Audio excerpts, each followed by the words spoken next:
বহরমপুরের পুজো মানে এক আলাদা উন্মাদনা। বহরমপুরের দুর্গাপুজোয় বেশ কিছু পুজো কমিটি রয়েছে যারা কিন্তু এই বছর আবার তাদের নিজ মহিমায় ফিরে আসছে। তার মধ্যেই অন্যতম হলো গোড়াবাজারের শ্রীসংঘ। রানীপুকুরে এই পুজোটি হয়ে থাকতো এবং এই পুজোটি ছিল খুবই বিখ্যাত পুজো।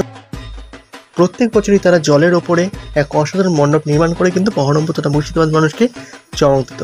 কিন্তু বেশ কিছু বছর ধরে তারা সাবেকি বন্দনায় মুখরিত হয়েছিল এবং এই বছর ৭০তম বর্ষে আবার তারা ফিরছে রানীপুকুরে।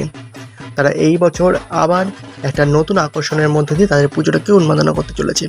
তাদের এই বছরের যে বিশেষ আকর্ষণ, বিশেষ থিম, তা হলো ভূস্বর্গে দেবীর আরাধনা। ৭০তম বর্ষে তাদের এই থিম মানুষজন যে চমক দেবে সেটা কিন্তু বলা যেতেই পারে।